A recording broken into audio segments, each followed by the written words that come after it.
Pazare me partitë politike nuk do hyjmë, sepse e duam qytetin, prioritet i yni është qyteti, për dallim prej partive politike të cilët i shohin ato interesat e ngushta të një grup njerëzish. Cilat janë prioritetet kryesore të nismës më mirë për Tetovën për këto zgjedhje edhe çka ju dallon nga partitë politike? Tre shtyllat kryesore të nismës më mirë për Tetovën janë transparenca, qyteti i pastër me më shumë parqe, edhe Tetova është zhvilluar pa kaos urban. Te pjesa e parë, te pjesa e transparencës, mendoj se qytetarët e kanë vërejt mungesën tonë në Këshill. Transparenca ka qenë e munguar gjatë këtyre 3 viteve. Për fat të keq, Këshilli i komunës së Tetovës është shndruar në një maqineri votuese, ku këshilltarët partijake i marrin urdhrat nga udhëheqësia partijake dhe të gjitha vendimet në Këshillin e Tetovës kalojnë pa asnjë farë diskutimi konstruktiv. Thjesht votohet pro ose kundër, edhe aty mbaron gjithçka. Mendoj se Këshillit të Tetovës duhet t'japim atë vlerën apo nivelin e duhur të Këshillit të Tetovës, edhe ta mbrojmë interesin e qytetarëve, jo interesin e partive dhe bizneseve private të cilët kanë lidhje partijake. Si do të angazhoni si iniciativë për problemet infrastrukturore të Tetovës në Këshillin Komunal? Pisnik Tetova ka shumë probleme. Problemet për shembull në të çështja e trafikut është një golgotë e përditshme për qytetin. Mendoj se komuna duhet më tepër të investoje në çështjet alternative të qytetarëve që mos i shfrytëzojnë, domethënë veturat, që mos krijohet kaos në trafik. Për fat të keq, shtegu i biçikletave u hoq, edhe pse kishte shumë mangësi, mirë po mendoj se është një gjë urgjente, duhet të kthehet, duke marrë parasysh se shumë qytetarë tu e përfshi edhe veten, shfrytëzoj biçikletën, edhe shumë qytetarë të tjerë shohim se i shfrytëzojnë edhe trotinetët elektrik. Mendoj se duhet të gjehet një zgjidhje dhe të kthehet shtegu i biçikletave që qytetarët ta shfrytëzojnë edhe në një farë forme, mos ndotet ambienti me veturat që janë në qarkullim. Çfarë do të ndërmerrni për problemet e mjedisit, sepse në Tetovë ka shumë? Tash Tetova mund të them se është qytet i papastër, rrugët janë shumë me pluhur. Mendoj se komuna duhet më tepër të investojë në blerjen e mehanizacioneve për pastrimin e rrugëve. Për fat të keq në Tetovë kam parë se ekziston vetëm një kamionet për larjen e rrugëve, që mendoj se nuk është e mjaftueshme për një qytet si Tetova. Për shembull në lagjen time, 4 vitet e fundit, asnjëherë nuk ka kaluar një kamionet e cila do të bëjë larjen e rrugëve.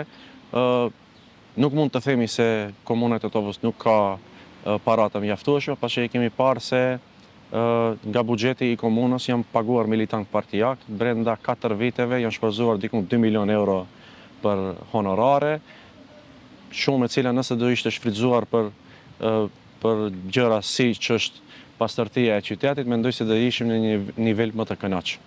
Për çfarë do të angazhoni në fushën e arsimit? Në fushën e arsimit, mendoj se është një problematike kahmoçme, gati 2 dekada proces degradues që i ndodhen Tetovës. Për fat të keq, shkollat shfrytëzohen si mjet këmbimi dhe pazar mes partive politike. Drejtorët e partive caktohen nga shtabet partijake, vend që të caktohen nga stafi i shkollës. Edhe sot e kemi këtë gjendje ku i shohim drejtorët e shkollave duke u qëndruar mbas nëpër tubime, nëpër mitinge, kryetarëve të partive edhe kandidatëve për kryetarët e komunës. Edhe për fat të keq kemi informacione se ushtrohet shumë presion ndaj mësimdhënësve që të bëhen pjesë e tubimeve. Është një imazh i shëmtuar, të shofish profesorët edhe mësuesit, arsimtarët duke bërë fushat dhe duke shpërndar flajera në rrugët e Tetovës, në vend që të kujdesin për atë detyrën cilën paguhen, dhe prandaj ne kemi ardhur deri në këtë gjendje. Kualiteti i procesit edukativ arsimor është evidente se ka rënë shumë. Duhet të ushtrohet presion që drejtorët e shkollave të caktohen me mandat 4 vjeçar, mos lehen vetëm si ushtrues detyre. Kjo është një prej metodave që partitë politike e përdorin, që të ushtrojnë presion ndaj atyre, edhe ato thjesht nuk janë të fokusuar për punën të cilën janë të caktuar, po nuk ndjehen të sigurt se a do jenë nesër në vendin e tyre të punës. Do insistojmë maksimalisht që kjo punë të ndërpritet, ndoshta nuk do mund të ndërpresim total mirë, po do mundohemi që ta ndalim havin e kësaj dukurie negative që është duke i ndodhur Tetovës. Çfarë do të bëni në Këshillin Komunal që qytetarët e Tetovës të marrin shërbime komunale më të mira? Është një temë interesante, 3 vitet e fundit, qytetarët e kanë gjerë në xhepin e tyre këtë punën e taksave në komunë. Për fat të keq, këshilltarët partijak i kanë mbrojtur bizneset private, nuk kanë qenë në shërbim të qytetarit. Ata nuk mundën t'i dalin zot as shtëpisë së tyre, e jo mo t'i dalin zot qytetit. Ne e dim se na erdhi një kompani private që mirret me shërbimin e mbledhjes së mbeturinave, u shumë fishuan faturat e qytetarëve, është pak kontroverze kjo mënyra e çmimore se si ata e kanë rregulluar. Është e dhimbshme se kjo çështje nuk u diskutua në Këshillin e Komunës së Tetovës, thjesht vetëm u votua, edhe sot qytetarët i kemi me fatura më të larta, përveç pjesës së mbeturinave, e kemi edhe pjesën e tatimit të pronës, i cili u hypi dikund mbi 50%, dikund edhe 100%. Mendojmë se nuk është normale, çdo kryetar komune duhet t'i parashofe këto të gjëra në programet kur del si kandidat për kryetar komune. Atëherë qytetarët mund të hapin vlerësimin se a do ta votojnë ose jo. E jo të me thonë qytetarët vinë para aktit të kryer, edhe të përballen me fakturat e larta, kur e dim se jetojmë në një krizë ekonomike globale. Ne do ta bëjmë atë presionin që edhe ta bëjmë ndryshimin e çmimores te puna e Sauber më herët, po edhe te tatimi i pronës, se është pjesë e programit tonë. Si do ndikoni që komuna e Tetovës të jetë më transparente dhe të mbajë llogari për vendimet që i ndërmerr, sidomos me theks të veçantë në shpenzimin e mjeteve publike? Edhe kjo është çështje shumë e rëndësishme, derisa ne ishim pjesë e Këshillit, këto gjëra nuk ndodhshin. Prej momentit kur kemi dalë nga Këshilli, atëherë komuna i bëni të gjitha këto punët jo transparente. Puna e Job 2019-s, mendoj se është një çështje që duhet të sqarohet. Qytetarët duhet ta dinë kush nga taksat e tyre merr honorare, që mos krijohet huti në opinion, ta shohim sa është numri.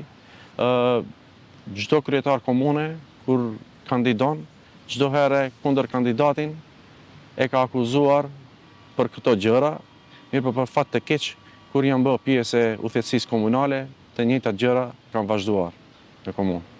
Por çfarë tjetër do të angazhohet nisma më mirë për Tetovën në përjashtim të këtyre pikave që i përmenda?